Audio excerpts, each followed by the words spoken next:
Hello, everyone. My name is Megha Prasad, and I'm here at ACC 2016 with Dr. Bhatt. He's going to be talking to us a little bit about his late-breaking clinical trial. Dr. Bhatt, could you tell us a little bit about the rationale and design of your trial? Absolutely. It's called the CARIN Trial, and the goal was to test and see whether an intravenous antioxidant would be useful in reducing the incidence of contrast nephropathy, and also to see if there was any effect on reducing periprocedural MI. So sort of a two-for-one, testing two different hypotheses in one trial. Could you summarize the results of your trial for us? Sure. So first I'll mention that there was a lot of great animal data, great biomarker data, and one small human study, a randomized study that showed an effect on periprocedural myocardial infarction, and the company was thinking of potentially doing a large, expensive phase 3 trial.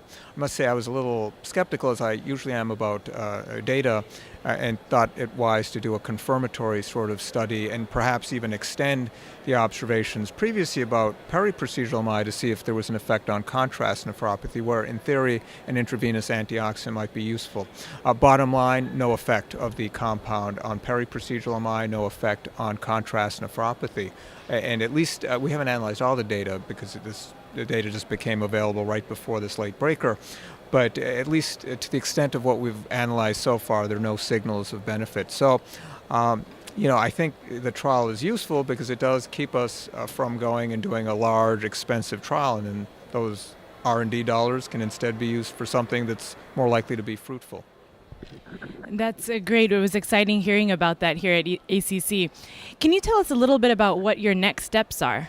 Sure. So with this compound, I think the trial was pretty definitively negative with respect to contrast nephropathy. Now, could higher doses than we studied potentially be effective? Maybe, but we did study the dose that previously had been shown in the Support 1 trial to be effective at reducing periprocedural MI. So I think just, a larger number of patients, different design, we didn't see that. So I'm not sure that it would actually be that fruitful to continue studying this compound for contrast nephropathy. The company's expressed some interest in studying it for preservation of transplants and other indications where there's some preclinical data supporting potential utility. So, we'll have to see what happens with the company. It's a small company, what the reaction will be to a trial that didn't meet its primary endpoints. But I think the more important sort of lesson in particular in terms of your audience and who's listening is that contrast nephropathy is a big deal.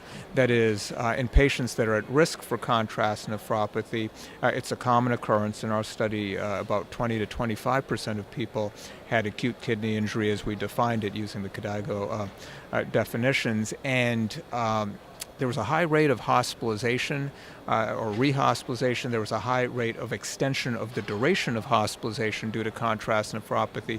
So as anyone in active practice knows, patients who are at risk for contrast nephropathy and then develop it, bad stuff happens. So we're really in need of novel therapies to try to reduce or at least minimize the occurrence of contrast nephropathy. So huge unmet need, and therefore the potential for future novel drugs or devices to have a major impact if someone finds something that actually works. Absolutely. You've obviously been very experienced in clinical trials. What advice do you have for fellows who are looking to get involved in clinical trials and make a career out of that? Yeah, terrific question. So I am a big believer in clinical trials because I think that's what really helps advance clinical science. And I think there are a lot of opportunities for fellows to get involved. Probably the best first way is just to be involved at a site helping enroll patients. There's a lot you can learn about trials, and at the same time, even if you end up not in the clinical trial world, there's a lot you learn about patient care and research methodology and a host of related issues by being involved in clinical trial recruitment. And a lot of times, even for folks that don't go into clinical trials or into academia and are in different group practices, a lot of group practices in the world of cardiology enroll patients into clinical trials. I mean, the best enrolling sites, actually, in the trial we're discussing, the CARIN trial, were group practices, not academic centers. So there's a lot to be said for getting involved at the ground level with clinical trial research. And for fellows, I think that's the easiest way as far as a foot in the door. And one last question that has come up through ACC. For those fellows that are trying to pursue subspecialties such as interventional cardiology or EP, what advice do you have for them to both be able to maintain their procedural volume and clinical skills while maintaining an interest and presence in academia? Yeah, terrific question. And it's tough for proceduralists to maintain anything. And the things you want to maintain are several-fold. One is just general competence in clinical cardiology. You don't want to lose that because, intervention EP, those are great careers, but sometimes, back problems, orthopedic problems kick in, hard to do it, as one gets much, much older. So you want to maintain those clinical skills, and it's just good to have clinical skills anyway to be a complete cardiovascular specialist. So want to try to maintain those skills, and then in academic life, there's the additional sort of imposition of time and trying to do research, trying to publish and present. And then, of course, there's family life and, trying to fit that all in. So, life can get pretty crowded for a proceduralist because there's only so much time in the day. I guess the key is to try to focus on things that are really of interest and that people are passionate about. It's hard to do a little of this and a little of that and then do sort of everything in a mediocre way. And I think it's important to realize that some things in life you just have to say, no, I can't do that. So I think it's good to focus, to answer your question very specifically, if one is interested in being an academic proceduralist, focus the research so that it's one specific area that's contained and try to be as expert in that area as possible.